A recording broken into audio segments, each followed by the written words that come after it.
மேகமாக இறங்கி வந்தீரே, ஆசீர்வதிப்பு கூடாரத்தில் இறங்கி வந்தீரே. வாருமையா நல்லவரே, ஹல்லேலூயா. வாருமையா சொல்லும்போது எல்லாரும் இருதயத்தின் ஆழத்திலிருந்து அவரை அழைக்கிறோம். ஹல்லேலூயா. அவர் அழைத்தால் மாத்திரம் வரக்கூடிய தெய்வம். ஹல்லேலூயா. இதோ வாசற்படி நின்று தட்டுகிறேன், ஒருவரின் சத்தத்தை கேட்டு கதவை திறந்தால் நான் அவரிடத்தில் பிரவேசித்து அவனோடு நானும் போதனை பண்ணுவேன் சொல்லியிருக்காரு. இன்னைக்கு நம்ம கூப்பிடும்போது மட்டும்தான் அவர் விளையாடி வருவார், நம்ம இருதயத்துக்குள்ள வருவார். ஹல்லேலூயா, ஹல்லேலூயா. இங்கே 2-3 பேர் கூடியிருக்கிறோம், அவருடைய மத்தியில் நான் இருக்கிறேன். 2 பேர் எப்போ அந்த சர்ச்சுக்குள்ள வர்றாங்களோ அங்க ஆண்டவர் இருக்கிறார். ஹல்லேலூயா.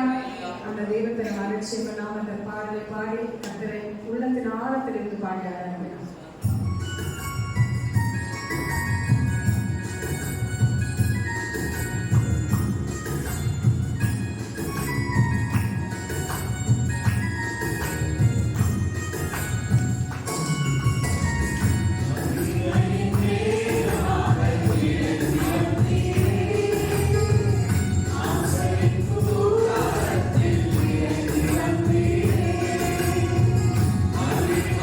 Hallelujah.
தாவீது சொல்றாரு, என் ஜீவனுள்ள மட்டும் உம்மை குறித்து உமது நாமத்தை சொல்லி கையெழுப்பேன். ஹல்லேலூயா. ஜீவனுள்ள மட்டும் என் நாட்கள் முடியும் வரை, என் ஜீவன் என்னை விட்டு பிரியும் வரை, ஹல்லேலூயா, நான் உம்மை மாத்திரம் ஆராதிப்பேன். ஹல்லேலூயா, ஹல்லேலூயா. தாவீது சொல்றாரு, என் விண்ணப்பம் உமக்கு முன்பாக தூபமாகவும் என் கையெடுப்பு அந்தி பலியாகவும் இருக்கிறது. ஹல்லேலூயா, ஹல்லேலூயா. என் கையெடுப்புன்னு சொல்லும்போது நம்ம கைகளை உயர்த்தி ஆராதிக்க முடியும். ஹல்லேலூயா. நம்ம கைகளை உயர்த்தி ஆராதிக்கும் போது நமக்கு ஜெயம். ஹல்லேலூயா. இஸ்ரவேலரும் அமலேக்கியரும் யுத்தம் பண்ணும்போது அந்த மோசே உட்கார்ந்து அவருடைய கரண் 2 கரங்களை உயர்த்தி பிடித்திருந்தார். ஹல்லேலூயா. அவருடைய கை தள்ளாத போதெல்லாம் இஸ்ரவேல் ஜனங்கள் தோற்று கொண்டே இருந்தாங்க. ஹல்லேலூயா. அப்ப ஊரும் ஆரவம் என்ன செய்தாங்கன்னா, ஒரு கல்லை எடுத்து வச்சு அவரை அதுக்கு மேல உட்கார வச்சு அவங்க 2 பேரும் இந்த 2 கைகளையும் தாங்கி பிடிச்சுக்கிட்டாங்க. ஹல்லேலூயா. காலையில இருந்து சாயங்காலம் வரை இஸ்ரவேலுக்காக மோசே 2 கரங்களை உயர்த்தி இருந்தார். ஹல்லேலூயா. எல்லாம் அவருடைய கை உயரப்பட்டதும் அப்ப எல்லாம் அவங்க ஜெயிச்சாங்க. எல்லாம் அவருடைய கை தளர்ந்து போனது அப்ப எல்லாம் தோற்று போனாங்க. ஹல்லேலூயா. நமக்கு பாடல் பாடும்போது ஊழியக்காரா இருந்தாலும் சரி, யாரா இருந்தாலும் சரி, கைகளை உயர்த்த சொல்றது இருக்காங்கன்னு சொன்னா ஜெயம். ஹல்லேலூயா. நம்ம நினைப்போம், என்ன ஒரு ஸ்கூல் டீம் மாஸ்டர் போல பிள்ளைகளை போல கை தூக்க சொல்றாரு அப்படின்னு நம்ம என்ன செய்வோம்னா, இப்படி பாதி கையை தூக்கணும். நிறைய பேரை பார்க்கிறேன், கரங்களை தூக்குங்கன்னு சொன்னா உற்சாகத்தோட கரங்களை எல்லாரும் உயர்த்தணும். ஹல்லேலூயா. நான் இப்ப மைக்கு பிடிச்சிட்டு இருக்கேன், கரங்களை தூக்குவீங்கன்னா என்னுடைய இன்னொரு கை உயரணும். ஹல்லேலூயா, ஹல்லேலூயா, ஹல்லேலூயா. எல்லாரும் கரங்களை உயர்த்தி ஒரு ஹல்லேலூயா சொல்லுங்க. அதற்கை உயர்த்தக்கூடாது. ஹல்லேலூயா. முழு கை உயர்த்தணும். ஹல்லேலூயா. சின்ன பிள்ளைங்க எல்லா கரங்களை உயர்த்தணும். எல்லாருக்கும் கரங்களை உயர்த்தணும். ஹல்லேலூயா. நான் சொல்றாரு, கையெழுத்து அந்தி பலியா. ஹல்லேலூயா. அந்தி பலி. நம்ம கையெழுத்தக்கூடியது இன்னைக்கு கூட எல்லாரும் நினைக்கணும், நான் கை உயர்த்தக்கூடிய ஒரு பலி, கர்த்தருக்கு செலுத்தக்கூடிய ஒரு பலி. யாரும் பிசுத்தனம் காட்டக்கூடாது. ஹல்லேலூயா. கரங்களை உயர்த்தி ஆராதிக்கும் போது உங்களுக்கு யாரும் சொல்ல வேண்டிய அவசியமே இல்லை. நம்ம அப்பாவை நம்ம நேசிக்கிறோம் சொல்றதுக்கு நான் சொல்லி நேசிக்க வேண்டியதில்லை. நம்ம அப்பாவை நேசிக்க நம்ம சொந்த இதயத்தில் இருந்து வரலாம். ஹல்லேலூயா. என் ஜீவன் உள்ளவரை நான் உண்மையே ஆராதிப்பேன் சொல்லும்போது எல்லாரும் கரங்களை உயர்த்தி ஆராதிக்கலாம். ஹல்லேலூயா.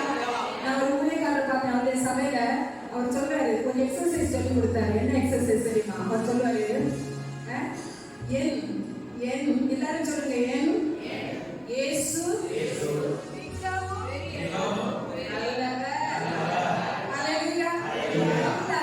காலையில எழுப்பினோட 50 தடவை அந்த எக்ஸசைஸ் நீங்க செய்து பாருங்க. என் இயேசு ஹல்லேலூயா. சொல்லுங்க பாப்போம். எல்லாரும் சொல்லுங்க, பிள்ளைங்க எல்லாரும் சொல்லுங்க பாப்போம். எக்ஸசைஸ். ஹல்லேலூயா. என் இயேசு ஹல்லேலூயா. நீங்க எல்லா நாளும் நீங்க கர்த்தரை துதித்து பாருங்க. ஹல்லேலூயா. துதியினால் சாத்தானின் கோட்டைகள் பகத்தறியப்படும். ஹல்லேலூயா. துதி துதி அது ஒரு நமக்கு ஒரு ஆயுதம். ஹல்லேலூயா. துதியின் ஆயுதம். ஹல்லேலூயா. அதனால எல்லாரும் கரங்களை தட்டணும், கரங்களை உயர்த்தணும், கரங்களை மார்போடு சேர்த்து. ஹல்லேலூயா. இப்படி சொல்லி அந்த ஒவ்வொரு வார்த்தைகளை நான் உண்மை ஆராதிப்பேன். என் ஜீவன் உள்ள நாட்கள் வரை, என் சுவாசம் பிரிந்து போகும் வரை நான் உண்மை மாத்திரம் ஆராதிப்பேன். இந்த பாடலை நம்ம இன்று உற்சாகத்தோடு பாடி கர்த்தரை ஆராதிக்கிறோம். எல்லாரும் தேவனுடைய சன்னதியில் எழுந்து நின்று கர்த்தரை ஆராதிக்கிறோம்.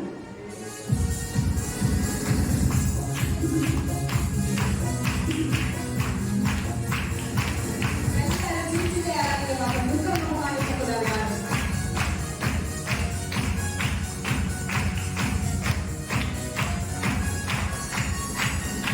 உம்மை ஆராதிப்பேன், உம்மை ஆராதிப்பேன்.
நீங்க பாட போறீங்க. ஹalleluya.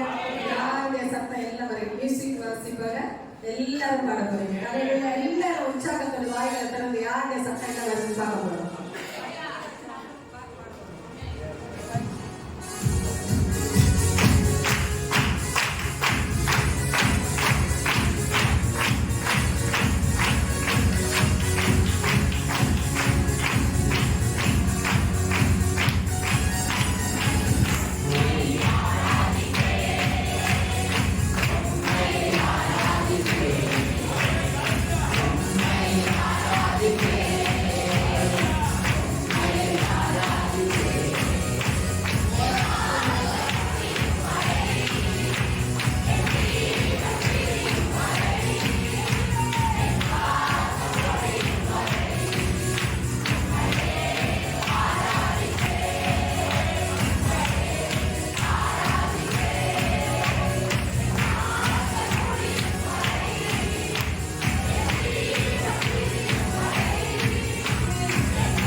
ஆபிரகாம்கிட்ட மூன்று தூதர்கள் ஆபிரகாமுடைய வீட்டுக்கு வர்றாங்க. ஹல்லேலூயா. கர்த்தர் வந்து சொல்லுவாரு, நான் ஒரு உற்பவ கால திட்டத்தில் நான் நிச்சயமாய் மீண்டும் வருவேன். அப்போது சாதாரண மனித ஒரு குமாரன் இருப்பா அப்படின்னு சொல்லுவாங்க. ஆனா அவங்க நம்புவாங்க, நாங்க நம்ப மாட்டாங்க. நாங்க வயசானவங்க, எனக்கு வந்து கர்ப்பம் எல்லாம் செத்து போயிட்டு ஸ்ரீகளுக்குள்ள வழிபாடு நின்று போயிட்டு ஆபிரகாம் வந்து வயசானவர் ஆயிட்டாரு அப்படின்னு அவங்க சொல்லி சாரா நகைப்பாங்க. அப்ப தூதன் சொல்லுவாங்க, சாரா இதை கேட்டு நகைப்பானே, பயந்து சொல்லுவான், நான் நகைக்கல. ஆனாலும் திரும்பவும் தூதன் சொல்லுவாரு, நான் திரும்பவும் வருவேன், உற்பவ காலத்திட்டத்தில் திரும்பவும் வருவேன், கர்த்தரால் ஆகாத காரியம் உண்டோ? ஹல்லேலூயா. கர்த்தரால் ஆகாத காரியம் ஒன்றுமே கிடையாது. ஹல்லேலூயா. ஹல்லேலூயா. யாக்கோபு ஒரு வெறும் கோலுமா தான் போனாரு. ஹல்லேலூயா. கோலு கையுமாக தான் போனாரு. அதனால 2 பரிவாரங்களோட திருப்பி வந்தாரு. ஹல்லேலூயா. சாரா நம்பாம இருக்கலாம், ஆபிரகாம் நம்பாம இருக்கலாம், நம்ம நம்மளால செய்வார்னு சொல்லி நம்பாம இருக்காரு. கர்த்தர் சொன்னதை நிறைவேற்றுவார். ஹல்லேலூயா, ஹல்லேலூயா. யாக்கோபு நினைச்சு பார்த்திருக்கவே மாட்டாரு. யாக்கோபு தன்னுடைய சகோதரனை ஏமாற்றிட்டு போனாரு. அவர் திரும்ப 2 பரிவாரங்களோட அவர் நினைச்சு பார்க்கவே மாட்டார். ஆனா கர்த்தர் கொண்டு வந்தார். ஹல்லேலூயா. தானியேல் சிங்கங்களின் குகையில போட்டவரை ஒரு சேதமும் இல்லாமல் சிங்கங்களின் வாயை கட்டி வெளியே கொண்டு வந்த தெய்வம். ஹல்லேலூயா, ஹல்லேலூயா. தேவனால் ஆகாத காரியம் ஒன்றுமே கிடையாது. ஹல்லேலூயா. தண்ணீரால கச்சாடிகளை நிரப்பினாங்க. அது திராட்சரசமா மாறிச்சு. ஹல்லேலூயா. அந்த லாசருடைய கண்ணீரை கண்ட உடனே கர்த்தர் அவரு கண்ணீர் வெடித்தார். ஹல்லேலூயா. அந்த தேவனை நம்ம ஆராதிக்கிறோம். ஹல்லேலூயா, ஹல்லேலூயா. நம்ம உள்ளத்தின் ஆழத்தில் இருந்து பாடணும். ஆகாதது ஒன்றுமில்லை. ஹல்லேலூயா. உம்மால் ஆகாதது ஒன்றுமில்லை. ஏன்னா அந்த அக்கிலம் அனைத்தையும் உருவாக்கி ஆளக்கூடிய தேவன் அவர் மாத்திரம். ஹல்லேலூயா. ஒரு வார்த்தை சொல்லும்போது கப்பல் நம்ம சிறுவன் சுகமானான். ஹல்லேலூயா. இன்னைக்கு அவர் அங்கிருந்து சொல்லும்போது நம்ம எல்லாருக்கும் விடுதலை. ஹல்லேலூயா. ஆகாதது ஒன்றுமில்லைன்னு சொல்லி நம்ம விசுவாசத்தோடு அந்த பாடலை பாடும்போது கர்த்தர் இன்னைக்கு நம்முடைய எல்லா காரியங்களையும் ஜெயமாக மாற்றிக்கிறார். கர்த்தரால் கூடாத காரியம் ஒன்றுமில்லை. ஹல்லேலூயா.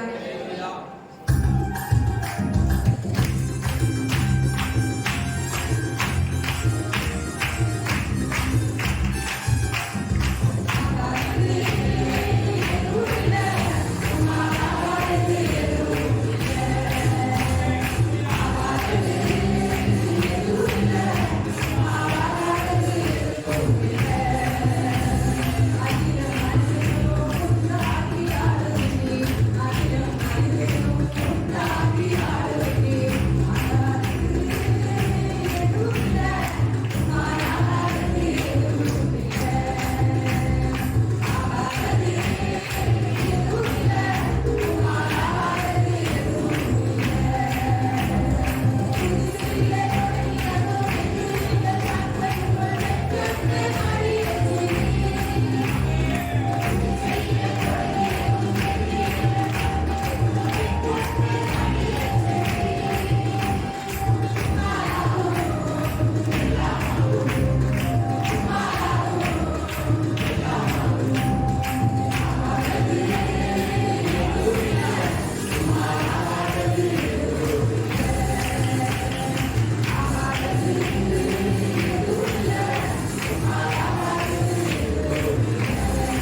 கர்த்தர் மாத்திரம் நம்மளை விட்டு ஒரு நாள் மறைக்க மாட்டார். ஹல்லேலூயா. அவரால் கூடாத காரியம் ஒன்றுமே இல்லை. ஹல்லேலூயா. வெறும் பச்சை தண்ணீரை வெறும் மதுரமுள்ள திராட்சரசமாக மாற்றிய தேவன். ஹல்லேலூயா. ஹல்லேலூயா. எங்களுடைய வாழ்க்கை மதுரம் இல்லாதபடி கசப்பான வாழ்க்கையாக இருக்கலாம். ஹல்லேலூயா. அந்த கசப்பை எல்லாம் மதுரமாக மாற்றக்கூடிய அந்த தேவன் உன்னோடு கூட இருக்கிறார். ஹல்லேலூயா. ஹல்லேலூயா. ஹல்லேலூயா. எல்லாரும் இதயத்தின் ஆழத்துல சொல்லுங்க, அந்த தேவன் என்னோடு இருக்கிறார். ஹல்லேலூயா. அவரால் கூடாத காரியம் ஒன்றுமே இல்லை. ஹல்லேலூயா. இந்த இயேசுப்பாவோட மார்போட சாய்ந்து இருக்கிறதுக்கு யாருக்கெல்லாம் இஷ்டம்? ஹல்லேலூயா. ஹல்லேலூயா. ஒரு நீதியின் தேவன், வெற்றியின் வேந்தன். ஹல்லேலூயா. ஹல்லேலூயா. இடது தலைவர் இயேசுராஜன் மார்பில் சாய்ந்து சாய்ந்து ஹல்லேலூயா. பாடலை பாடும்போது எல்லாரும் உங்க ரெண்டு கரங்களையும் உங்க மார்போட சேர்த்து வச்சுக்கிறீங்க. ஹல்லேலூயா. அதே போல நான் இயேசுப்பாவோட மார்போட சாயணும். ஹல்லேலூயா. சாய்ந்து நான் மகிழ்ந்து இருப்பேன். ஹல்லேலூயா. எல்லாரும் அதை உள்ளத்துல இருந்து சொல்லணும். இப்ப பிரச்சனைகள் வேணா, இன்னைக்கு நீங்க போராட்டத்தோட இருக்கலாம், பிரச்சனைகளோட இருக்கலாம், ஆனா இயேசுப்பாவோட மார்போட சேரும்போது நமக்கு மகிழ்ச்சி. ஹல்லேலூயா. காதல உள்ளத்தின் ஆழத்தில் இருந்து பாடி கண்டனை ஆரம்பிக்கிறேன்.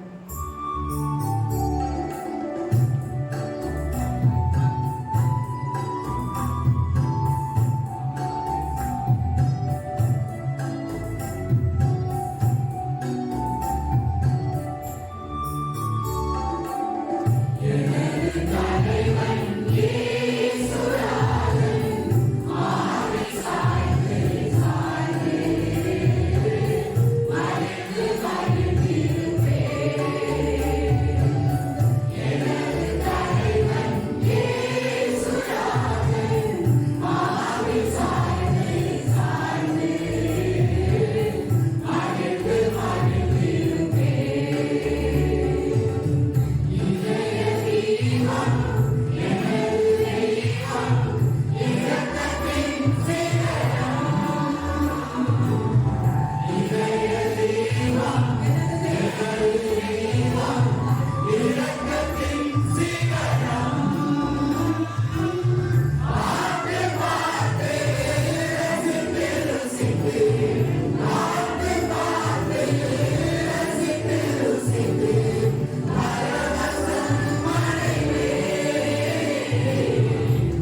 ஒரு யூதாஸ் இயேசுவுடைய மார்பில் தான் சாய்ந்திருந்தான்.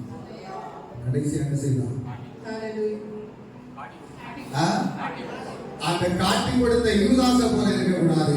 உண்மையா இயேசுடைய மார்பில சாய்ந்து அவருடைய சாயலை நாம் பெற்றுக் கொள்ளணும் அப்படிங்கிற உணர்வோடு ஆராதிக்கணும். பசும்புல் மேய்ச்சல் அம்மன தண்ணீர் வைத்து செல்பவன். ஆமென். ஆத்துமாவை தினமும் தேற்றி அணைத்து ஆத்துமாவை தேற்றக்கூடிய ஒரு தகவல். ஆமென். நம்முடைய உடைந்த உள்ளத்தை உண்டாக்கக்கூடிய ஒரு தெய்வம், நொறுங்கின இருதயத்தை ஆசுவாசப்படுத்தக்கூடிய ஒரு தெய்வம். ஆமென். சோத்திரம். இந்த உடைந்த உள்ளத்தோடு நீ தேவனுடைய சமூகத்தில் வந்திருந்தார், நீ கண்ணீரோடு தேவனுடைய சமூகத்தில் வந்திருந்தார், நீ கஷ்டத்தோடு வந்திருந்தார், நன்மை செய்வார் என்ற விசுவாசத்தோடு நீ தேவனுடைய சமூகத்தில் வந்திருந்தார்.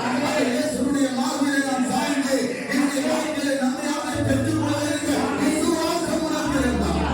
விசுவாசத்தோடு இந்த கடைசி சான்ஸாவை நமக்கு கூட பாடலாம்.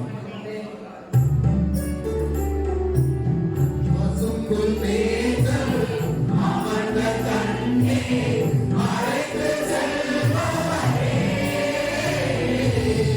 பசும்புல் மேய்ச்சல் அமர்ந்த தண்ணீர் அழைத்து செல்பவரே. ஆத்துமாவை தினமும் தேற்றி, ஆத்துமாவை தினமும் தேற்றி அணைத்துக் கொள்பவரே. அணைத்துக் கொள்பவரே. எனது தலைவன் இயேசுராஜன் மார்பில் சாய்ந்து சாய்ந்து அணைத்து மகிழ்ந்திருப்பேன். எனது தலைவன் இயேசுராஜன் மார்பில் சாய்ந்து சாய்ந்து அணைத்து மகிழ்ந்திருப்பேன். மகிழ்ந்து மகிழ்ந்திருப்பேன். மகிழ்ந்து மகிழ்ந்திருப்பேன். மகிழ்ந்து மகிழ்ந்திருப்பேன்.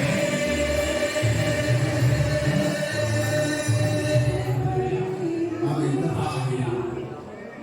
நம்முடைய மார்பிலே சாய்ந்து எப்பொழுதும் உண்மையிலே மகிழ்ந்திருக்கின்றன. எங்களுடைய பாடுகள், பலவீனங்கள், சோர்வுகள் எல்லா விதத்திலும் விடுதலையாகக்கூடிய அந்த இயேசுடைய மார்பிலே சாய்ந்திருப்பேன். நாங்கள் இளைப்பாறுதலை பெற்றுக் கொள்வதற்கு கர்த்தர் எங்களுக்கு உதவி செய்யும்படியாக என் கர்த்தர்களை தாக்கி ஒப்புக்கொள்கிறோம். என்னுடைய வாழ்க்கையை வர வேண்டும் அப்பா. நாங்களோடு சேர்ந்து வசிக்க வேண்டும் அப்பா. உலகத்தை நோக்கி போவதற்காக அல்லாதவரே, உண்மை நோக்கி வருவதற்கு நீ மார்பிலே சாய்ந்து கொண்டு அப்பா நீர் எங்களுக்கு தரக்கூடிய நன்மைகளை நாங்கள் அனுபவிப்பதற்கு, நீ தரக்கூடிய சந்தோஷத்தை அனுபவிப்பதற்கு, நீ தரக்கூடிய சமாதானத்தை அனுபவிப்பதற்கு நாங்கள் உண்மையிலே உங்களுக்காக சொல்றோம். சாய்ந்து உலகத்தை வெறுத்து உண்மை நேசித்து உடைய பாதையில் நடப்போம். கர்த்தர் எங்களுக்கு கிருபை செய்யும். கிருபை எங்களை சூழ்ந்து கொள்ளட்டும் அப்பா. நீ கிருபையை நாங்கள் நிறைவேற்பதற்கு உதவி செய்யுங்கப்பா. இன்னைக்கு வந்த ஒவ்வொரு பிள்ளைகளும் சந்தோஷத்தோடு மனைவி செல்வதற்கு கத்தர் செய்யும். ஆகாதது ஒன்றுமில்லை ஆண்டவரே. இந்த தாரை சோதனை ஒவ்வொரு பிள்ளைகளுடைய இருதயத்திலும் அந்த வாஞ்சை தோழ வேண்டும் அப்பா. ஆமென். இயேசுவால் ஆகாதது ஒன்றுமில்லை. ஒவ்வொரு பிள்ளைகள் விசுவாசித்து எல்லாத்தையும் பெற்றுக் கொள்வதற்கு கத்தர் கிருபை செய்யும். கரத்தை தாழ்த்து பொறுப்படுத்தும் இயேசு கிறிஸ்து வல்லவருடைய நாமத்தில் ஜெபிக்கிறோம் ஜீவனுள்ள நல்ல பிதாவே. ஆமென். ஹல்லேலூயா. எல்லாத்தையும் உட்காரலாம். நான் உங்களுக்கு ஒரு 7 காரியங்களை சீக்கிரமா சொல்லி ஜெபிக்க நான் விரும்புகிறேன்.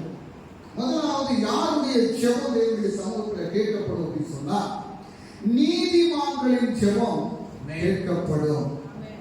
சங்கீத புஸ்தகம் அதனுடைய 34வது சங்கீதம் அதனுடைய 15 34:15 வாசிக்கலாம்.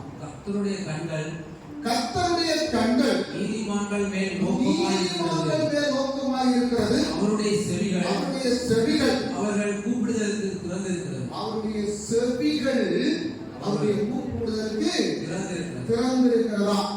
அப்போ யாருக்கு மேல கர்த்தருடைய கண்கள் இருக்கலாம்? நீதிமான்கள் மேல. அதனுடைய 17வது வசனம், நீதிமான்கள் கூப்பிடும்போது கர்த்தர் கேட்டு அவர்களை அவருடைய எல்லா உபத்திரவங்களுக்கும் நீங்களாக்கி விடுகிறார். ஹல்லேலூயா. அப்போ நம்முடைய ஜெபம் உடனே கேட்கப்படுவதற்கு முதல்ல நம்ம நீதிமான்களா மாறணும். எல்லா விஷயத்திலும் கர்த்தர் விரும்புகிற மாதிரி நம்ம மாறணும். ஹல்லேலூயா. அப்போஸ்தலர் பிரவர்த்தி 10வது அதிகாரம் 22வது வசனத்தை நம்ம வாசித்தோம் அப்படின்னு சொன்னா, கொர்நேலியுவை குறித்து அவனுடைய வேலைக்காரன் சொல்றான், என்னுடைய எஜமான் நீதிமான் அப்படின்னு சொல்லி சொல்றான். எங்க போய் சொல்றான்? பேதுருவிட்ட போய் சொல்றான். பேதுருவை தேடி போறார். இப்போ பாருங்க, கொர்நேலியு ஒரு சொப்பனத்தை காண்றார், அதாவது ஒரு தரிசனத்தை காண்றார். அவர் தரிசனத்தை கண்டதுக்கு அப்புறம் பேதுருவிட்ட ஒரு ஆள் அனுப்ப சொல்றாரு. பேதுருவை தேடி ஒரு ஆள் போறாரு. பேதுருவிட்ட போய் தன்னுடைய எஜமானனை குறித்து சொல்றார். வாசிக்க அப்போஸ்தலர் 10:22. அதற்கு அவர்கள், நீதிமானும் தேவனுக்கு பயப்படுகிறவரும் ஜனங்கள் எல்லாராலும் நல்லவர் என்று சாட்சி பெற்றவருமாகிய கொர்நேலியு. ஹல்லேலூயா. அப்போ கொர்நேலியு நீதிமானும் அவன் நல்லவனுக்கு சாட்சி பெற்றவருமாய் இருந்ததுனால அவனுடைய ஜெபம் தேவனுடைய சமூகத்துல கேட்கப்பட்டது. தெய்வ தூதன் இறங்கி என்ன செய்தாரு? உனக்கு சொல்லி தருவதற்கு, உனக்கு இந்த தெய்வத்தை குறித்து சொல்லி தருவதற்கு ஒரு தெய்வ மனுஷன் இருக்கிறான், அந்த மனுஷனை நீ போய் அழைத்து வா அப்படின்னு சொல்லி ஒரு தூதன் அவனுக்கு வருகிறது. ஹல்லேலூயா. அப்போ நீதிமான் ஜெபிக்கக்கூடிய ஜெபத்திற்கு உடனே பதில் வரும். ஹல்லேலூயா. நம்முடைய வாழ்க்கையில நீதிமான் அப்படி நம்ம சொல்லும் போது என்ன, கர்த்தருக்கு பிரியமான வாழ்க்கை வாழக்கூடியவங்க, கர்த்தருடைய மன விருப்பத்தின்படி நடக்கக்கூடியவங்க, அவங்க எல்லாருமே நீதிமான்கள் தான். ஹல்லேலூயா. பாருங்க, யாக்கோபு 5வது அதிகாரம் என்னுடைய 16, 17, 18 வசனத்தை படிங்க. யாக்கோபு 5:16-17-18. நீங்கள் சொத்தமடையும்படிக்கு உங்கள் குற்றங்களை ஒருவருக்கொருவர் அறிக்கையிட்டு ஒருவருக்காக ஒருவர் ஜெபம் பண்ணுங்கள். நீதிமான் செய்யும் ஊக்கமான வேண்டுதல் மிகவும் பலனுள்ளதாய் இருக்கிறது. ஸ்தோத்திரம். அப்ப என்ன செய்யணுமா? ஒருவருக்கொருவர் உங்கள் குற்றங்களை ஒருவருக்கொருவர் அறிக்கையிட்டு ஒருவருக்காக ஒருவர் ஜெபம் பண்ணுங்கள். அப்ப நீதிமான் செய்யக்கூடிய ஜெபம் எப்படி இருக்குமா? எலியா என்பவன் நம்மை போல பாடுள்ள மனுஷனாய் இருந்தான். பாருங்க, எலியா நம்மளை போல பாடுள்ள மனுஷன் தான். ஆனா எலியா ஜெபித்த போது ஒரு அற்புதம் நடந்தது. என்ன பாருங்க, மழை பெய்யாதபடிக்கு கருத்தாய் ஜெபம் பண்ணினா, அப்பொழுது 3 வருஷமும் 6 மாதமும் பூமியின் மேல் மழை பெய்யல. ஸ்தோத்திரம். எனக்கு அருமையான தெய்வ பிள்ளைகளே, நீதிமான்கள் செய்யக்கூடிய அந்த ஜெபம் தேவனுடைய சமூகத்திலிருந்து பதிலை கொண்டு வருகிறது என்றால் நம்முடைய வாழ்க்கையில என்ன குறைவு இருக்கிறது, நம்முடைய வாழ்க்கையில என்ன கர்த்தருக்கு பிரியமில்லாத காரியங்கள் இருக்கிறது என்பதை நாம் அறிந்து கொண்டு அதை தெய்வ சமூகத்திலே சொல்லி நம்முடைய வாழ்க்கையை சரிப்படுத்தி தேவனுடைய சமூகத்திலே காத்திருந்து நம்ம ஜெபிக்கும் போது அது கர்த்தருக்கு பிரியமான வாழ்க்கை வாழ்வதற்கு நம்மை அர்ப்பணம் செய்யும் போது நம்முடைய ஜெபத்திற்கு உடனே தேவனுடைய சமூகத்திலிருந்து பதில் வரும். ஹல்லேலூயா. எத்தனை வருடங்கள் ஆனாலும் சரி சோதரம் அந்த ஜெபத்திற்கு பதில் வராதற்கு நீங்க காத்திருக்கிறீங்க அப்படின்னு சொன்னா உங்களிடத்தில் இருக்கக்கூடிய குறைகளை, நம்மிடத்தில் இருக்கக்கூடிய குறைகளை தெய்வ சமூகத்தில் சொல்லி அந்த குறைகளை சரிப்படுத்தி தெய்வ சமூகத்தில் ஜெபிக்கும் போது அந்த ஜெபத்திற்கு கர்த்தர் உடனே பதிலை தருவார். ஹல்லேலூயா. யாக்கோபு 5:18 படிங்க. 18 மறுபடியும் ஜெபம் பண்ணினான். 18 மறுபடியும் ஜெபம் பண்ணினான். அப்பொழுது வானம் மழையை பொழிந்தது, பூமி தன் பலனை தந்தது. இப்போ ஒரு முறை ஜெபம் பண்றான், மழை நிக்குது. அடுத்தது ஜெபம் பண்றான், மழை வருது. சோதரம். நாங்க ஊழியத்துக்கெல்லாம் வாரதுக்கு முன்னால ஆண்டுக்குள்ளார வந்து ஞானசானம் பெற்று நாங்க கோழிக்கோட்டில் ஒரு கோலனியில நாங்க வசதி ஆகிறோம். அப்ப அந்த கோலனியில ஒரு பிள்ளைக்கு கல்யாணம், ஒரு பொண்ணு பிள்ளைக்கு கல்யாணம். அந்த டைம் பயங்கர மழைக்காலம். அங்க எங்க வீட்டுக்கு முன்னால எல்லாம் பந்தல் போட்டுருக்காங்க. அங்க வந்து திருமணம் அப்படின்னு சொன்னா நிறைய பேர் வந்து உதவி செய்வாங்க. அதே பொம்பளை பிள்ளைக்கு திருமணம் அப்படின்னு சொன்னா நிறைய பேர் வந்து உதவி செய்வாங்க. அங்க இந்திய மாதிரி எல்லாம் கிடையாது. ஒரு 3-4 நாள் அந்த திருமண வீட்டுல எல்லாரும் போய் வேலையெல்லாம் செய்வாங்க. எல்லா வீட்டிலையும் அம்மி அங்க கொண்டு வச்சிருப்பாங்க. அம்மியை அரைச்சுதான் அங்க குழம்பெல்லாம் வைக்கிறது. அந்த மாதிரி இருக்கும். அப்ப நல்ல மழை. அப்ப எல்லாரும் பயத்தோட இருக்கிறாங்க. ஏன்னா இந்த பிள்ளை பாவப்பட்ட பிள்ளை, மழை வந்து அப்படின்னு சொன்னா யாருமே வர முடியல. அப்ப நான் அந்த டைம்ல நல்லா ஜெபம் பண்ணணும். தேவனுடைய சமூகத்துல ஜெபம் பண்ணணும். அது உள்ளவங்களுக்கு எல்லாருக்குமே தெரியும். எங்க வீட்டிலே நாங்க ஜெபம் வைப்போம். ஊழியக்காரர்களை கொண்டு வந்து நாங்க ஜெபிக்கிறது, அந்த தெருவா போய் நாங்க விசேஷம் அறிவிக்கிறது, ஊழியக்காரர்களுக்கு நாங்க சாப்பாடு வந்து முன்னால நாங்க செய்து கொடுக்கணும். அப்ப நான் ஊழியத்துக்கெல்லாம் வரல, ஒரு விசுவாசியா இருக்கேன். அப்போ எனக்கு ஒரு வாஞ்சை. அப்ப நான் சொன்னேன், அப்போ ஒரு ஆள் சொன்னாரு, மழை வந்துன்னா எல்லாமே இதாகி போங்க அப்படின்னு சொல்லி சாப்பாடுலாம் நிறைய செஞ்சு வச்சிருக்காங்க. நான் சொன்னேன், இந்த மகளுக்கு திருமணம் முடிந்து எல்லா ஆட்களும் போறது வரைக்கும் மழை வராது அப்படின்னு. அந்த ஆள் சொன்னாரு, அது எப்படி சொல்றா, பயங்கர மழை இல்லையா, மழை காலத்துல பயங்கரமான மழை பெய்யும். நான் சொன்னேன், இந்த திருமணம் முடிந்து காரியங்கள் எல்லாம் கழிந்து போறது வரைக்கும் மழை பெய்யாது அப்படின்னு சொல்லி தெய்வ சமூகத்துல இரவு நேரத்தில் இருந்துட்டாங்க ஜோம் சோதனம். அதே போல அந்த திருமணம் எல்லாம் முடிந்து எல்லா விருதுகாரங்களும் சந்தோஷத்தோடு போய் சேர்ந்ததுக்கு அப்புறம் நாங்கள் மழை வந்தது. ஹல்லேலூயா. நான் நீதிமான் இல்லை, சோதனம். நான் நீதிமான் அல்ல, அன்றைக்கு நான் நீதிமான் அல்ல.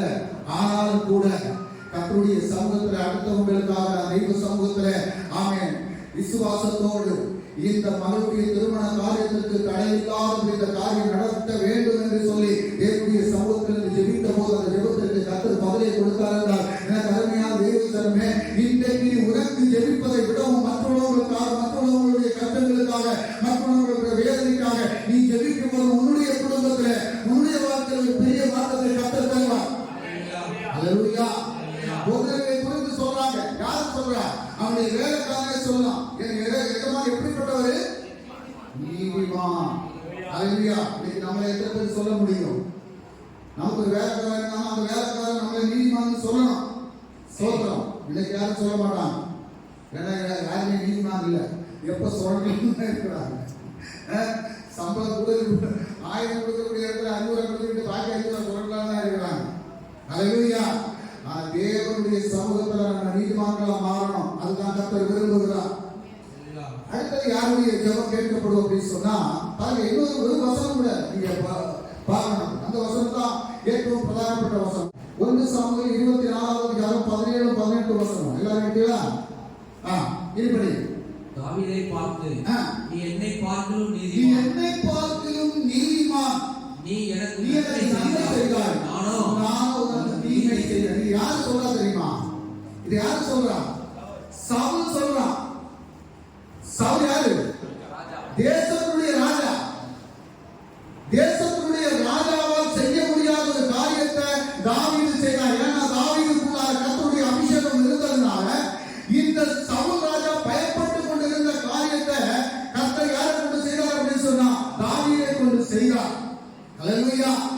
இப்போ சவுலுக்கு தாவீதை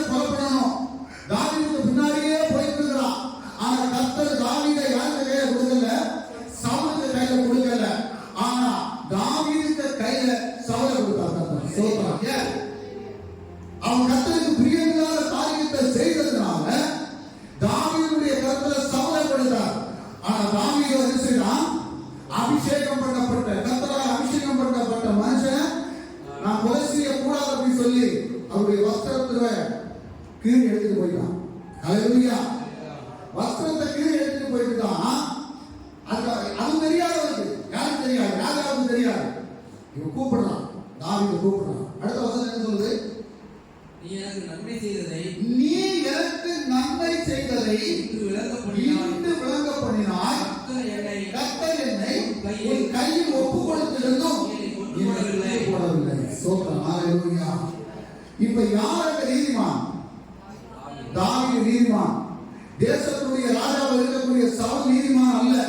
சவுல் தாவீதை கொலை பண்ண விரட்டிட்டு போறான். ஆனா தாவீது நீதிமானா இருந்தார் அப்படின்னு சொல்லி வசனம் சொல்லுது. அருமையான தேவச்சனமே, இன்றைக்கு நம்முடைய வாழ்க்கையில் இப்படிப்பட்ட காரியங்கள் சம்பவிக்கும். ஸ்தோத்திரம். ஹல்லேலூயா. நீதிமான் செய்யக்கூடிய ஒவ்வொரு ஜெபமும் அது கர்த்தருக்கு பிரியமானது. ஹல்லேலூயா. இரண்டாவது, தெய்வத்திற்கு பயந்தவர்களின் ஜெபத்தை கர்த்தர் கேட்பார். இரண்டாவது, தெய்வத்திற்கு பயந்தவங்க. இன்னைக்கு எத்தனை பேருக்கு தெய்வத்துக்கு பயந்து இருக்கிறோம்? எத்தனை பேர் தெய்வத்துக்கு பயந்து இருக்கிறோம்? ஸ்தோத்திரம். சங்கீதம் 145:19 படிங்க. அவர் தமக்கு பயந்தவருடைய விருப்பத்தின்படி செய்து அவர்கள் கூப்பிடுதலை கேட்டு அவர்களை ரட்சிக்கிறார். ஹல்லேலூயா. யாரை ரட்சிப்பாரா? கர்த்தருக்கு பயந்தவர்கள். நம்ம கர்த்தருடைய சமூகத்துல எதை செய்தாலும் சரி, அது பயத்தோட செய்யணும், நடுக்கத்தோட செய்யணும், உதயத்தோட செய்யணும். ஸ்தோத்திரம்.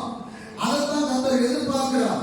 நீ தெய்வ பயத்தோட செய்யக்கூடிய ஒவ்வொரு காரியத்துக்கும் தேவனுடைய சமூகத்தில் உனக்கு பலன் கிடைத்துக் கொண்டே இருக்கும். ஸ்தோத்திரம். மனுஷன் காரணத்துக்காக செய்துட்டு பிரயோஜனமே கிடையாது. மனுஷனை நீ கண்டு பயப்பட்டு காரியமே கிடையாது.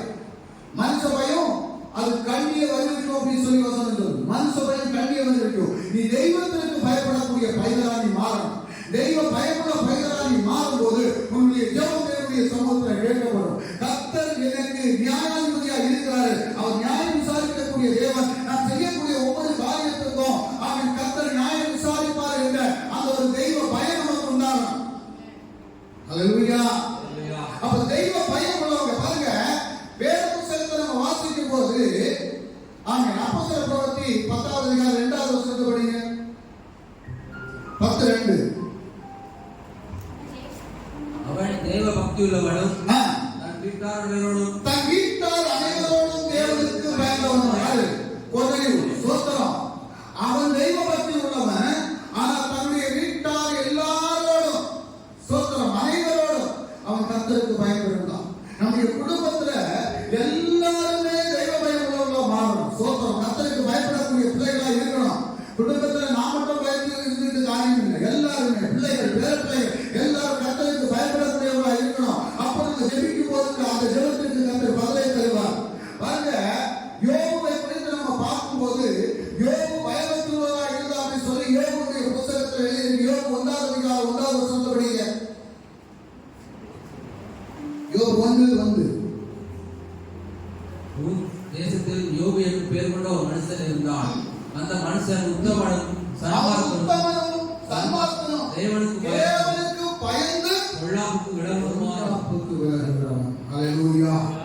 தெய்வத்துக்கு பயப்படும் போது நம்ம பொல்லாப்பு செய்ய போக மாட்டோம். ஸ்தோத்திரம். தெய்வத்துக்கு பயப்படக்கூடியவங்க பொல்லாப்பு செய்ய போக மாட்டோம். அதனால தெய்வத்துக்கு பயந்தவங்க தேவனுடைய சமூகத்துல இருந்து ஜெபிக்கும் போது கர்த்தர் நிச்சயமா அவங்களுடைய ஜெபத்திற்கு பதிலை கொடுத்தார். இன்னும் பாருங்க, அதே யோபு குறித்து அதனுடைய 8வது வசனத்தை படிங்க. 8வது வசனம் யோபு 1:8.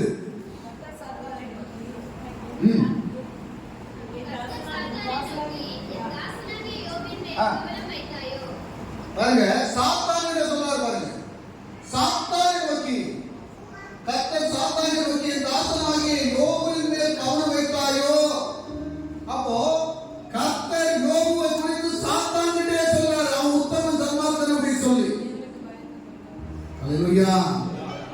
நம்மள யாராவது சொல்றாங்க? கர்த்தர் யோபு குறித்து சாத்தானே சொல்றாங்க. சாத்தான் யோபு சோதனை செய்வார். அது சொல்றாரு, அவன் என்ன செய்யறான்? உத்தமனும் சன்மார்க்கனும் தேவனுக்கு பயந்தவன். நம்ம தெய்வ பயத்தோட இருந்தா அப்படின்னு சொன்னா எந்த சாத்தானும் நம்ம கிட்ட வராதபடி கர்த்தர் பாதுகாப்பார். யோபு 2வது அதிகாரம் 3வது வசனத்தை படிங்க. அப்பொழுது கர்த்தர் சாத்தானை நோக்கி, நீ என் தாசனாகிய யோபின் மேல் கவனம் வைத்தாயோ? உத்தமமும் சன்மார்க்கமும் தேவனுக்கு பயந்து பொல்லாங்கு விளைவுமான மனுஷனாகிய அவனைப் போல பூமியில் ஒருவரும் இல்லை. பூமியில் ஒருவரும் இல்லை. ஸ்தோத்திரம். என்ன சொல்றாரு? சாத்தான்கிட்ட சொல்றாரு, அவனை போல பூமியில் ஒருவரும் இல்லை. நம்ம தெய்வ பிள்ளைகள் ஒவ்வொருவரும் கர்த்தரால் சாட்சி பெற்ற பிள்ளைகளா நம்ம மாறணும். எல்லா காரியத்திலும் கர்த்தரால் சாட்சி பெற்ற பிள்ளைகளா நம்ம மாறும் போது நம்முடைய வாழ்க்கையில ஒரு பெரிய விடுதலை, ஒரு பெரிய ஆசீர்வாதம் உண்டாகும். நம்முடைய ஆசீர்வாதத்திற்கு சில தடைகள் இருப்பதற்கு காரணமே இதுதான். ஸ்தோத்திரம். நம்ம செய்யக்கூடிய காரியங்கள் கர்த்தருக்கு பிரியமான காரியங்களை நம்ம செய்யணும். கர்த்தருக்கு பிரியமான காரியங்களை செய்ய நம்ம ஆரம்பிக்கும் போது நம்முடைய வாழ்க்கையில ஒரு பெரிய மாற்றம் உண்டாகும். 3வது காரியம், தெய்வ பக்தி உள்ளவர்களின் ஜெபம் கேட்கப்படும். யோவான் எழுதின சுவிசேஷம் 9வது அதிகாரம் 31வது வசனத்தை படிக்கிறோம். யோவான் எழுதின சுவிசேஷம் 9வது அதிகாரம் 31வது வசனம்.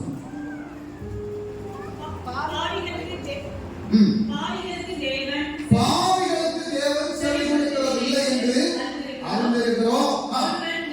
தேவ பக்தியுள்ளவராய் இருந்து அவருக்கு சித்தமானதை செய்தால் ஆமென். ஸ்தோத்திரம். யாருக்கு செவி கொடுப்பாரா? யாருக்கு செவி கொடுப்பாரு? தேவனுக்கு. படிக்கிறோம். அவருக்கு சித்தமானதை செய்யணும். கர்த்தருக்கு சித்தமானதை செய்யும் போது அவர் நமக்கு என்ன செய்வாரு? நம்முடைய ஜெபத்திற்கு செவி கொடுப்பார். 1 ராஜாக்கள் புத்தகம் நம்முடைய 18வது அதிகாரம் 36 முதல் 38 வரை உள்ள வசனத்தை நம்ம படித்தோம் அப்படின்னு சொன்னா அதுல ஒரு காரியம் இருக்கு பாருங்க. அங்க ஏலியா தீர்க்கதரிசி தனியா நிற்கிறார் பாருங்க. அந்திப்படை செலுத்த நேரத்திலே தீர்க்கதரிசியாகிய எலியா வந்து, ஆபிரகாமுக்கும் ஈசாக்குக்கும் யாக்கோபுக்கும் தேவனாகிய கர்த்தாவே, இஸ்ரவேலிலே நீ தேவன் என்றும் நான் உம்முடைய ஊழியக்காரன் என்றும் நான் இந்த காரியங்களை எல்லாம் உம்முடைய வார்த்தைகளை செய்தேன் என்றும் இன்றைக்கு விளங்கப்படும். கர்த்தாவே, நீ தேவனாகிய கர்த்தர் என்றும் தேவரீர் தங்கள் இருதயத்தை மறுபடியும் திருப்பினீர் என்றும் இந்த ஜனங்கள் அறியும்படிக்கு என்னை கேட்டருளும் என்றார். அப்பொழுது கர்த்தரிடத்திலிருந்து அக்கினி இறங்கி அந்த சர்வாங்க தகனங்களையும் கற்களையும் மண்ணையும் பட்சித்து வாய்க்காலில் இருந்த தண்ணீரையும் நனைத்து போட்டது. ஹல்லேலூயா. ஏலியா யார்கிட்ட? பாகால்களை நமஸ்கரிக்கக்கூடிய 450 பேரை முன்னால நிறுத்திட்டு அவன் சவால் விடுறான். ஸ்தோத்திரம். உங்களுடைய தெய்வம் உண்மையான தெய்வமா இருந்தா நீங்க ஒரு காளையை வெட்டி ஒரு பலிபீடத்தை உண்டாக்கி அக்கினி இறக்கி இதை கட்டிங்க அப்படின்னு சொல்லி. ஸ்தோத்திரம். காலையிலிருந்து சாயந்தரம் வரைக்கும் நல்லா ஆடி பார்த்தாங்க, நல்ல தலையெல்லாம் கீறி பார்த்தாங்க. அவன் ஏலியா தமாஸ் பண்றான். என்ன பண்றான்? உங்க சாமிக்கு செவி கேட்காத இருக்கும், அதனால சத்தமா கூப்பிடுங்க அப்படின்னு. இன்னைக்கு நிறைய சாமிகளுக்கு அப்படிதான் செவி கேட்காது, அதனால சத்தமா மேளத்தை அடிச்சு சத்தமா ரேடியோ போட்டு என்ன நடத்திட்டு இருக்கிறாங்க. ஸ்தோத்திரம். ஆனா காலையிலிருந்து சாயந்தரம் வரைக்கும் பார்த்து ஒண்ணும் நடக்கல. ஆனா தெய்வ மனுஷனுடைய ஜெபம் ஒரே ஒரு வார்த்தை தான் சொன்னாரு. என்ன சொன்னாரு? அவர் சொன்னாரு, அவர் என்ன சொன்னாரு? 36வது வசனத்தை படிங்க. கூட அந்திப்படை செலுத்த நேரத்திலே தீர்க்கதரிசியாகிய எலியா வந்து, ஆபிரகாமுக்கும் ஈசாக்குக்கும் யாக்கோபுக்கும் தேவனாகிய கர்த்தாவே, இஸ்ரவேலிலே நீ தேவன் என்றும் நான் உம்முடைய ஊழியக்காரன் என்றும் நான் இந்த காரியங்கள் எல்லாம் உம்முடைய வார்த்தையின்படி செய்தேன் என்றும் இருக்கக்கூடிய ஜனங்கள் என்ன செய்யணும்? அறிந்து கொள்ளணும். ஹல்லேலூயா. அப்ப என்னுடைய ஜெபத்திற்கு பதில் தரணும். ஹல்லேலூயா. பாருங்க, ஜெபத்திற்கு எப்படி பதில் கொடுத்தாரா? 38வது வசனத்தை படிங்க. அப்பொழுது கர்த்தரிடத்திலிருந்து அக்கினி இறங்கி அந்த சர்வாங்க தகனங்களையும் கற்களையும் மண்ணையும் பட்சித்து வாய்க்காலில் இருந்த தண்ணீரை நனைத்து போட்டது. ஒரு தெய்வ மனுஷனுடைய ஜெபத்திற்கு ஆமென். ஸ்தோத்திரம். ஹல்லேலூயா. கர்த்தர் பதில் கொடுக்கிறார் அப்படின்னு சொன்னா ஹல்லேலூயா. ஒரு தெய்வ மனுஷன் ஆமென். ஸ்தோத்திரம். அவன் தெய்வத்திற்கு பயந்தவனாய் இருதயத்தில் தெய்வ பயம் இருந்ததுனால அந்த ஜெபத்தை கர்த்தர் கேட்டார். என்ன அருமையான தெய்வ ஜனமே, எந்த விஷயத்துக்காக நம்ம தேவனுடைய சமூகத்தில் வந்தாலும் எந்த காரியத்தை செய்தாலும் அது கர்த்தருக்கு நம்ம செய்யறதுக்கு ஒரு பயம் நமக்கு உண்டாகணும், தெய்வ பயம் உண்டாகணும். அந்த பயத்தோடு தெய்வ சமூகத்தில் நம்ம வந்து நாம் ஜெபம் பண்ணணும் என்றால் நிச்சயமாக அந்த ஜெபத்திற்கு கர்த்தர் பதிலை தருவார். ஹல்லேலூயா. 2 ராஜாக்கள் அதனுடைய 5வது அதிகாரம், 2 ராஜாக்கள் 5வது அதிகாரம். நீங்க 2 ராஜாக்கள் புத்தகம் 5வது அதிகாரத்தை நீங்க பார்த்தீங்கன்னு சொன்னா அங்க நாகமான் என்று சொல்லக்கூடிய ஒரு குஷ்டரோகியை குறித்து அங்க எழுதியிருக்கும் இல்லையா? எல்லாருக்கும் தெரியும். சோத்திரம். இந்த குஷ்டரோகியை சௌக்கியப்படுத்துறதுக்கு அவர் யாருக்கு வாராருன்னா எலிசா தீர்க்கதரிசிட்ட வாரார். ரதங்களை நெட்டி என்ன அவருடைய வேலையாட்களோடு அவர் வாரார். ஆனா எலிசா தீர்க்கதரிசி என்ன செய்வார்? வீட்டில் இருந்து ஒரு வார்த்தையை சொன்னாரு, நீ யோர்தானுக்கு போய் 7 நேரம் மூங்க அப்படின்னு சொல்லி அவர் மூங்கினாரு. அவர் சுகமடைந்து போயிட்டார். ஆனா இப்ப எலிசாவோட கூட இருந்த ஒரு வேலைக்காரன் யாரு? கேயாஸ். இப்ப இவர் என்ன செஞ்சிருக்காரு?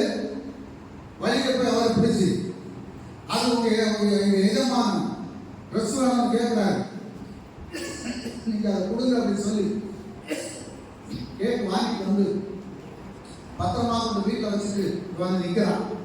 அப்பதான் கேட்கிறாரு பாருங்க, என்னுடைய 25, 26, 27 வருஷத்து படி. பின்பு அவன் உள்ளே போய் தன் எஜமானுக்கு முன்பாக நின்றான்.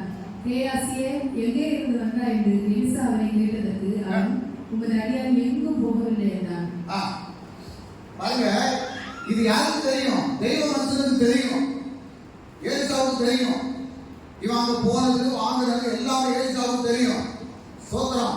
அவன் வீட்டுக்குள்ள இருந்தான்னு சொன்னா நாகமானுடைய குஷ்டம் மாறணும்னா நீ யோர்தானுக்கு போய் முங்குன்னு. சோத்திரம். அந்த நாகமான குறித்து தெரியாதப்போ அப்படி தெரிந்த ஆளுக்கு கேயாசி எங்க போயிட்டு வரான்னு தெரியும். ஆனா கேட்கிறாரு. அவன் சொன்னது என்ன? அப்பொழுது அவன் அவனை பார்த்து, அந்த மனுஷன் உனக்கு எதிர்கொண்டு வர இடத்திலிருந்து இறங்கி திரும்புகிற போது என் மனம் உன்னுடனே செல்லவில்லையா? பணத்தை வாங்குவதற்கும் வஸ்திரங்களையும் ஒலிவத் தோப்புகளையும் திராட்சை தோட்டங்களையும் ஆடு மாடுகளையும் வேலைக்காரையும் வாங்குவதற்கு இது காரணமா? ஆகையால் நாகமானின் குஷ்டரோகம் உன்னையும் உன் சந்ததியாரையும் என்றைக்கும் பிடித்திருக்கும் என்றான். ஹல்லேலூயா. சோத்திரம். நீதிமான் சொன்ன வார்த்தை கேயாசுடைய குடும்பத்தில் அவனுடைய தலைமுறையை பாதிச்சு. சோத்திரம். ஹல்லேலூயா. கர்த்தருக்கு பயந்து தெய்வ சமூகத்தில் இருக்கக்கூடிய தெய்வ பிள்ளைகள் ஜெபிக்கும் போது அந்த ஜெபம் தேவனுடைய சமூகத்தில் கேட்கப்படும். ஆமென். ஹல்லேலூயா. எலிசா ஏலியாவுடைய அந்த அபிஷேகம் ரெட்டிப்பா வேணும்னு அந்த ஏலியாவுக்கு பின்னாலே வந்த மனுஷன். அப்படிப்பட்ட அபிஷேகத்தை பெற்றுக் கொள்வதற்கு யாராலையும் முடியாது. ஏலியாவை அப்பப்ப கர்த்தர் கொண்டு போயிடுவார். ஆனா எலிசா பின்தொடர்ந்து போனார். கடைசியா ஏலியாவை எடுத்துக்கொண்ட போதுதான் அங்கே சால்வை கீழே சொல்றார். அப்படிப்பட்ட ஒரு எலிசா, அவன் தெய்வ பயம் உள்ளவன், தெய்வ பக்தி உள்ளவன், கர்த்தருக்கு வாழணும் விரும்பக்கூடியவன். அவன் ஜெபிக்கும் போது அங்க என்ன நடக்கும்? அற்புதம் நடக்கும். ஹல்லேலூயா. நீ தெய்வ பயத்தோடு இருந்து நீ ஜெபித்தா அவன் இன்று அற்புதம் உன்னுடைய வாழ்க்கையில் நடக்கும். அடுத்தது 4வது காரியம், கற்பனைகளை கை கொள்ளுகிறவர்களின் ஜெபம் கேட்கப்படும். 1 யோவான் 3வது அதிகாரம் 22, 23 வசனத்தை வாசிக்கலாம். 1 யோவான் 3வது அதிகாரம் 22, 23 வசனம். அவருடைய கற்பனைகளை நாம் கைக்கொண்டு அவருக்கு முன்பாக பிரியமானவர்களை செய்கிறபடியினால் நாம் வேண்டிக் கொள்ளுகிறது எதுவோ அதை அவராலே பெற்றுக் கொள்ளுகிறோம். அவருடைய கற்பனைகளை நாம் கைக்கொண்டு அவருக்கு முன்பாக அவருடைய கற்பனைகளை கைக்கொண்டு அவர் என்ன கற்பனை நமக்கு கொடுக்கிறாரோ அதை கைக்கொண்டு அவருக்கு முன்பாக அவருக்கு பிரியமானதை செய்வதற்கு நம்மை ஆயத்தப்படுத்தி தேவனுடைய சமூகத்தில் இருந்து நம்ம ஜெபித்தோம் சொன்ன அந்த ஜெபத்திற்கு நிச்சயமாக பதில் உண்டு. அடுத்த வசனம் 23. நாம் அவருடைய குமாரனாகிய இயேசு கிறிஸ்துவின் நாமத்தில் விசுவாசமாயிருந்து அவர் நமக்கு கட்டளையிட்டபடி ஒருவர் அன்பாய் இருக்க வேண்டும் இருக்கிறது. ஸ்தோத்திரம். அவருடைய கற்பனை என்ன? ஒருவர் ஒருவர் அன்பாய் இருக்கணும். நம்முடைய ஜெபம் தேவனுடைய சமூகத்தில் கேட்கப்படணும்னா ஒருவர் நம்ம அன்பாய் இருக்கணும். அன்பாய் இருந்து நம்ம ஜெபிக்கும் போது இப்ப பாருங்க, ஒரு இடத்துல 4 பேர் வந்து ஜெபம் பண்றோம் அப்படின்னு சொன்னா வசனம் சொல்லுது, எங்கே 2 3 பேர் என்னுடைய நாமத்தில் கூடி வருகிறோம் அவர்களுடைய நடுவில் நான் இருக்கிறேன் அப்படின்னு சொல்லி அந்த இடத்துல 4 பேர் ஒன்று சேர்ந்து ஒரு மனசோட ஜெபிக்கும் போது நம்ம ஜெபிக்கக்கூடிய ஜெபம் கர்த்தருக்கு பிரியமானதாக மாறினா நிச்சயமா அந்த இடத்துல விடுதலை. ஹல்லேலூயா.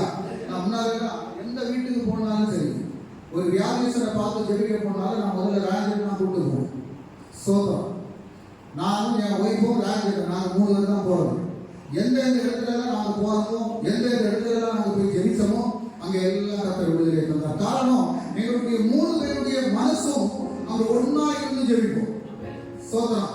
மெடிக்கல் டெஸ்ட் ஆஸ்பத்திரியில் ஒரு தகப்பனார், அவர் 3 நாளா மூத்திரம் போகல, ஹாஸ்பிட்டல் அட்மிட் பண்ணிருக்கு. எனக்கு போன் கால் வருது, இந்த மாதிரி மூத்திரம் போகல, நீங்க போய் அவர் பார்த்து ஜெபம் பண்ணணும் அப்படின்னு சொல்லி நான் வேற யாரையும் கூப்பிடல. ஏன்னா ஆஸ்பத்திரியிலாம் போறது எல்லாரையும் கொண்டு போக முடியாது, ராஜ்யத்தை மட்டும் தான் கூப்பிட்டேன். நான் 2 பேருமா முதல்ல நாங்கள் 2 பேரும் போய் தெய்வ சமூகத்தில் இருந்து ஜெபம் பண்ணோம். ஜெபம் பண்ணிட்டு 2 பேரும் போனோம். போய் அங்கே போய் வாசலை தட்டுறோம். அந்த அம்மா வாசல் திறக்கல, ரொம்ப நேரம் ஆச்சு. என்னன்னு கேட்போம். அதுக்கப்புறம் தான் வந்து திறந்தாங்க. என்னன்னு கேட்டேன். நாங்கள் போகும்போது அந்த தகப்பனார் மூத்திரம் போயிருக்கு. ஸ்தோத்திரம். ஹல்லேலூயா. அப்போ கர்த்தர் இங்க நாங்கள் ஊக்கமா ஜெபித்ததுனால அந்த ஜெபத்திற்கு கர்த்தர் உடனே பதிலாக கொடுத்தார். ஸ்தோத்திரம். ஆனா அவங்க கர்த்தருக்கு நன்றி செலுத்தல. ஆனா கர்த்தர் நம்முடைய ஜெபத்திற்கு பதிலை தந்தார். அதனால நான் சொல்றேன், நம்ம உண்மையான மனசோட நம்ம ஜெபித்தோம் சொன்னா கர்த்தர் அந்த ஜெபத்திற்கு பதிலை தருவார். இந்த பிரதீபை நாங்கள் முதல்ல பார்க்க போது 4 ராஜ்யத்துமே என் மனைவி தான் பார்க்கணும், வேற யாரையும் கூட்டிட்டு போகுது. நாங்கள் 3 பேர் தான் போனோம். சோத்திரம். அன்னைக்கு நாங்கள் 3 பேருமா தான் ஜீவிச்சோம்.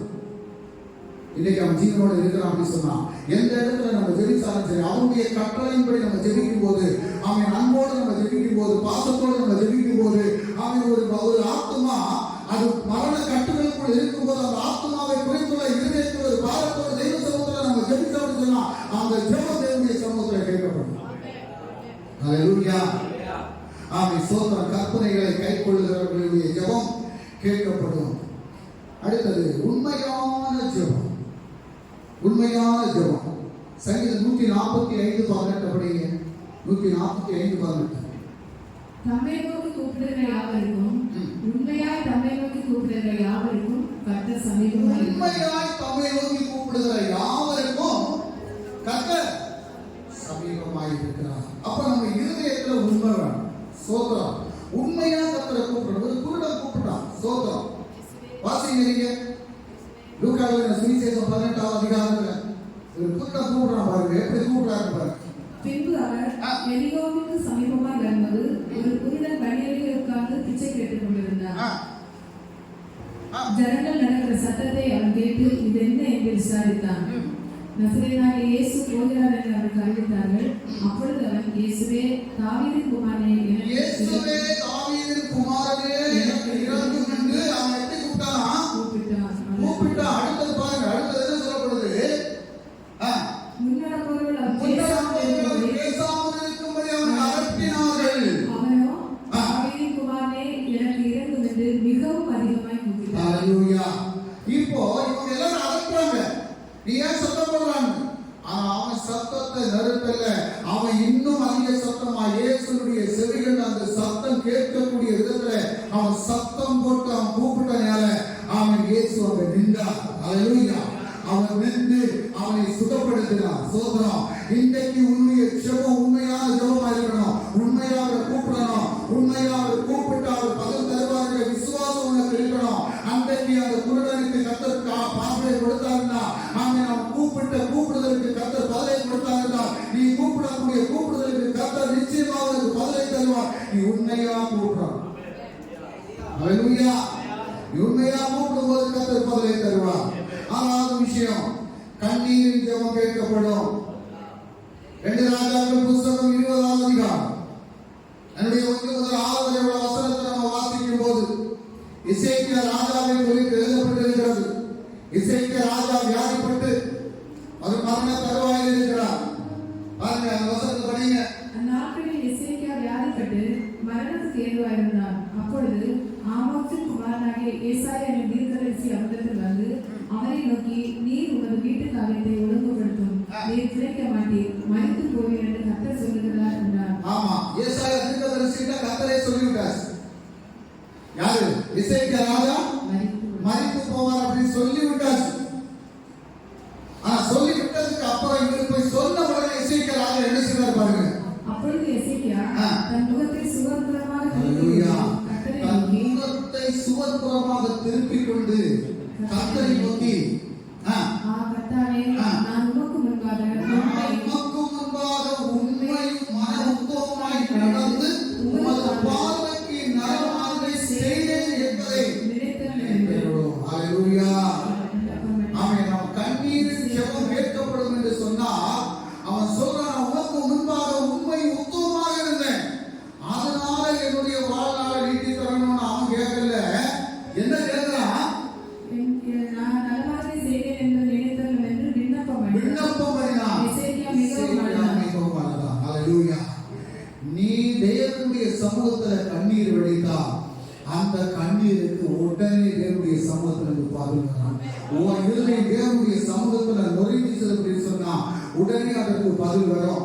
உன் இருதயம் தேவனுடைய சமூகத்துல எவ்வளவு நேரம் நுழைந்ததோ அவ்வளவு தூரம் உனக்கு தேவனுடைய சமூகத்துல இருந்து பதில் வரும். ஹல்லேலூயா. இன்னைக்கு நிறைய பேருக்கு பிரச்சனை இருக்கு, போராட்டம் இருக்குது, கடவுளா இருக்குது, என் ஜெபம் கேட்கப்படல.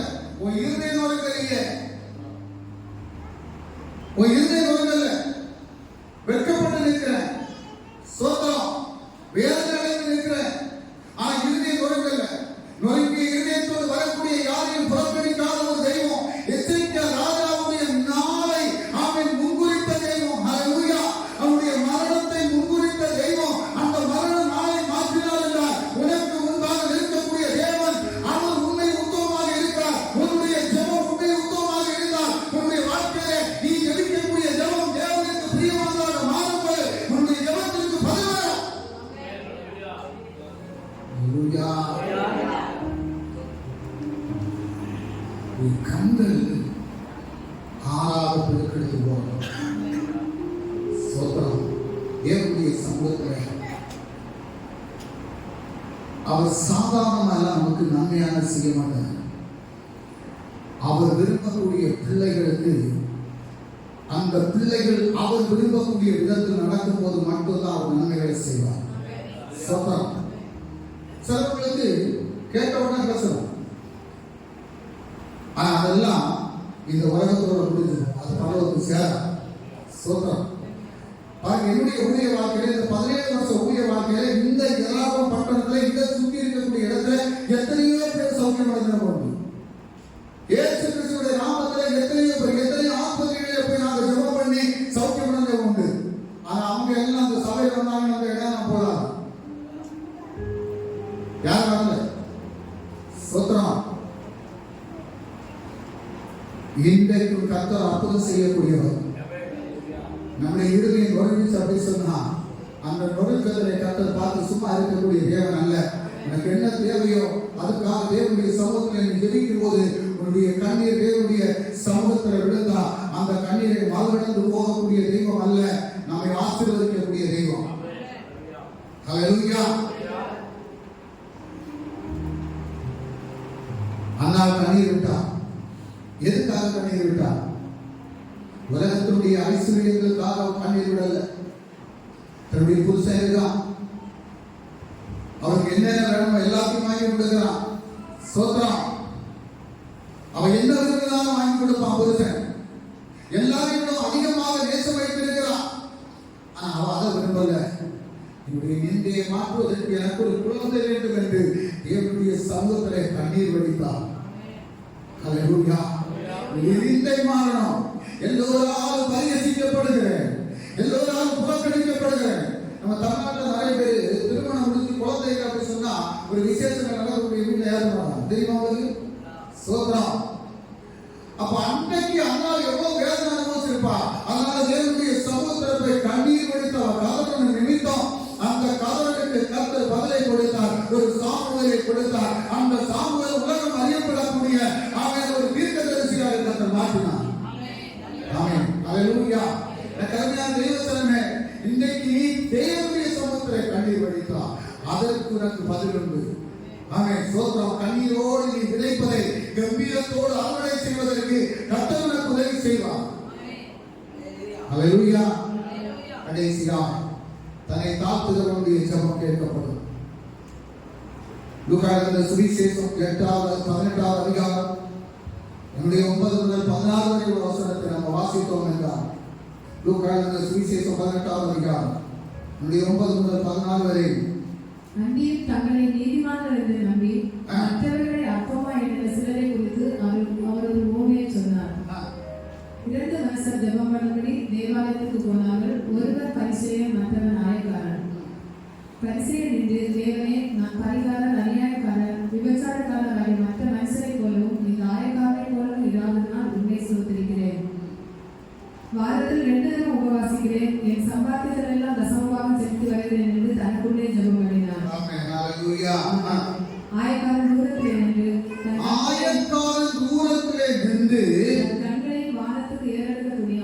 கண்களையும் வானத்துக்கு ஏறெடுக்க துணியாமல் தன் மார்பிலே அடித்துக் கொண்டு, தேவனே, பாவியாகிய என்னில் கிருபையாயிரும் என்றான். ஸ்தோத்திரம். அடுத்த வசனம், அவனல்ல இவனே நீதிமானாக்கப்பட்டவனாய் வீட்டுக்கு திரும்பி போனான் என்று உங்களுக்கு சொல்லுகிறேன். ஏனெனில் தன்னை உயர்த்துகிறவன் எவனும் தாழ்த்தப்படுவான், தன்னை தாழ்த்துகிறவன் உயர்த்தப்படுவான் என்றார். ஹல்லேலூயா. எனக்கு அருமையான தெய்வ ஜனமே, நம்முடைய ஜெபம் தேவனுடைய சமூகத்தில் கேட்கப்படுவதற்கு ഏറ്റവും பிரதானப்பட்ட காரியம் என்னவென்றால், நம்மை தேவனுடைய சமூகத்திலே தாழ்த்தணும். கர்த்தருடைய சந்நிதியிலே நம்மை தாழ்த்தணும். நம்மை புகழ்த்துவதற்கு உயர்த்துவதற்கும் ஸ்தோத்திரம் கர்த்தருக்கு முன்பாக நமக்கு எந்த தகுதியும் இல்லை. நம்மளை உயர்த்துவது கர்த்தர், நம்மை மாற்றக்கூடிய கர்த்தர் ஒருவர் உண்டு, நம்மை ஆசீர்வதிக்கக்கூடிய கர்த்தர் ஒருவர் உண்டு. ஆமென். அந்த தேவனுக்கு முன்பாக நம்மை தாழ்த்தும் போது, அவன் என் நாமம் தரிக்கப்பட்ட என் ஜனங்கள் தங்களை தாழ்த்தி தங்களுடைய பொல்லாத வழிகளை விட்டு விலகி அவன் தேவனுடைய சமூகத்தில் ஜெபிக்கும் போது, அவன் அவருடைய ஜெபத்தை கேட்டு தேசத்திற்கு நான் சேமத்தை கொடுப்பேன் என்று சொல்கிறார். நம்மை உயர்த்துவதற்கு நமக்கு தகுதி இல்லை. நம்மை தேவனுடைய சமூகத்திலே தாழ்த்தும் போது நம்முடைய ஜெபத்திற்கு கர்த்தர் பதிலை தருவார். நாம் எல்லாரும் தேவ சமூகத்தில் எழுந்திருக்கலாம். முதலாவது, நீதிமான்களுடைய ஜெபம் கேட்கப்படும். 2வது, தேவனுக்கு பயந்தவர்களுடைய ஜெபம் கேட்கப்படும். 3வது, தெய்வ பக்தி உள்ளவர்களுடைய ஜெபம் கேட்கப்படும். 4வது, கற்பனைகளை கைக்கொள்கிறவர்களுடைய ஜெபம் கேட்கப்படும். 5வது, கண்ணீரின் ஜெபம், உண்மையான ஜெபம் கேட்கப்படும். 6வது, கண்ணீரின் ஜெபம் கேட்கப்படும். 7வது, தன்னை தாழ்த்துகிறவருடைய ஜெபம் கேட்கப்படும். ஹல்லேலூயா. எத்தனை நாள் நம்ம ஜெபத்திற்காக, நம்ம ஜெபித்த ஜெபத்திற்கு பதில் வராதபடி காத்திருக்கிறோமோ, இன்று அந்த ஜெபத்திற்கு எல்லாம் பதிலை கர்த்தர் தருவார். ஆமென். ஸ்தோத்திரம். கர்த்தருடைய வார்த்தை சொல்வது போல, நீ தேவனுடைய சமூகத்திற்கு ஜெபிப்பதற்கு உன்னை ஆயத்தப்படுத்தும் போது நிச்சயமாக இன்றைக்கு நீ ஜெயத்தோடு வணங்கி செல்வதற்கு கர்த்தர் கிருபை செய்வார். எல்லா கண்களை தேவ சமூகத்தில் மூடலாம். நேசிக்கும் அன்பு தகப்பனே, தர்மையான நேரத்தில் உடைய சமூகத்தில் ஒப்புக்கொள்கிறோம். உடைய பிள்ளைகள் கர்த்தாவே எத்தனையோ காரியங்களிலே ஜெயம் பெற்றுக் கொள்ள முடியாதபடி அவரின் தகப்பனே ஜெபித்துக் கொண்டு இருக்கிறார்கள். அந்த ஜெபத்தை உடைய சமூகத்தில் கேட்கப்பட முடியவில்லை என்று, அந்த ஜெபத்திற்கு பதில் தர முடியவில்லை என்று அதை ஏங்கி தவித்துக் கொண்டு இருக்கக்கூடிய பிள்ளைகளுடைய ஜெபம் தேவனுடைய சமூகத்தில் கேட்பதற்கு அப்பா ஒவ்வொரு பிள்ளைகளும் அதுவே தங்களை தெய்வ சமூகத்திலே தாக்கி தன்னுடைய பொல்லாத வழிகளை விட்டு மறந்து நம்பி கர்த்தருக்கு பயந்து கர்த்தருடைய வழிகளிலே நடந்து கர்த்தருடைய கட்டளைகளுக்கு கீழ்ப்பட்டு தெய்வ பயத்தோடு தெய்வ பக்தியோடு தெய்வ சமூகத்திலே கண்ணீரோடு ஜெபிக்கும் போது அந்த ஜெபத்திற்கு பதிலை கொடுக்கக்கூடிய தேவன் என்பதை ஒவ்வொருவரும் அறிந்து கொண்டு ஒவ்வொருடைய வாழ்க்கையில் தடைபட்டு நிற்கக்கூடிய அந்த ஆசீர்வாதத்தை ஜெபத்தின் மூலமாக பெற்றுக் கொள்வதற்கு ஒவ்வொருவரும் தங்களை தாழ்த்தும்படியாக கர்த்தரை ஒப்புக் கொடுக்கிறேன். பிள்ளைகள் கர்த்தாவை ஜெயத்தை பெற்றவர்களாக வணங்கி செல்வார்கள். கர்த்தர் கிருபை செய்யும் ஆண்டவரே, நீர் கிருபை செய்யும் அப்பா. ஆண்டவரே, நீர் கிருபை செய்யும் அப்பா. உம்முடைய கிருபையானது ஒவ்வொரு பிள்ளைகளையும் ஆண்டவரே அனுபவப்படுத்தி நாங்கள் சொல்லிக்கிறோம். உம்முடைய கிருபையை விட்டு விலகாதபடி ஒவ்வொரு பிள்ளைகளுடைய கிருபையை நிலைநிற்பதற்கு கர்த்தர் கிருபை செய்யும் அப்பா. ஆண்டவரே, நாங்கள் நீதிமான்கள் அல்ல கர்த்தாவே. யோபுவை நீர் சொன்னீர் ஆண்டவரே, அவன் உத்தமன், சன்மார்க்கன், நீதிமான். ஆண்டவரே, ஒரு சவுல் ஆமென் தாவீதே சொன்னாரப்பா நீதிமான் என்று. ஒரு கொதிரிகளுடைய வேலைக்காரர்கள் சொன்னார்களப்பா என்னுடைய எஜமான் நீதிமான் என்று. ஆண்டவரே, எங்களை நீதிமான்களாக மாற்றுமப்பா, உமக்கு உகந்த நீதிமான்களாக எங்களை மாற்றுமப்பா. ஏலியாக தாவே சோத்திரம் 450 பாகால்களை நமஸ்கரிக்கக்கூடிய தீர்க்கதரிசிகளுக்கு முன்பாக உம்மை உயர்த்தின போது பாடுள்ள மனுஷனாக இருந்த அந்த ஏலியா ஜெபித்த ஜெபம் தேவனுடைய சமூகத்திலே கேட்கப்பட்டு பதில் கிடைத்ததென்றால் அந்த தகப்பனே இன்று நாங்களுடைய சமூகத்திலே ஜெபிக்கக்கூடிய ஜெபம் அல்லாஹ்வுக்கு பிரியமானதாக மாற்றப்பட்ட ஜெபத்திற்கு நாங்கள் பதிலை பெற்றுக்கொண்டு நாங்கள் சந்தோஷத்தோடு மடங்கி செல்வதற்கு கர்த்தர் கிருபை செய்யும்படியாக உங்களுடைய கரத்திலே ஒப்புக் கொடுக்கிறேன் அப்பா. ஒவ்வொரு பிள்ளைகளுடைய கரத்திலே ஒப்புக் கொடுக்கிறேன். ஒவ்வொரு பிள்ளைகளும் விடுதலையோடு கடந்து செல்லட்டும். ஒவ்வொரு பிள்ளைகளும் சமாதானத்தோடு கடந்து செல்லட்டும். ஒவ்வொரு பிள்ளைகளும் சந்தோஷத்தோடு கடந்து செல்லட்டும். ஒவ்வொரு பிள்ளைகளுடைய கையின் பிரயாசங்கள் ஆசீர்வதிக்கப்படட்டும். ஒவ்வொரு பிள்ளைகளுக்கும் இருக்கக்கூடிய போராட்டங்கள் மாற்றப்படட்டும். பிரச்சனைகள் மாற்றப்படட்டும். வியாதி கட்டுகள் மாற்றப்படட்டும். குடும்பத்தில் இருக்கக்கூடிய பிரச்சனைகள் மாற்றப்படட்டும். தெய்வீக வல்லமையால் ஒவ்வொருவரையும் நிரப்பி நீர் அனுப்பும்படிக்கு உடைய கரத்தை தாழ்ந்தோம் கொடுக்கிறேன். பெரிய விடுதலை உண்டாயிற்று.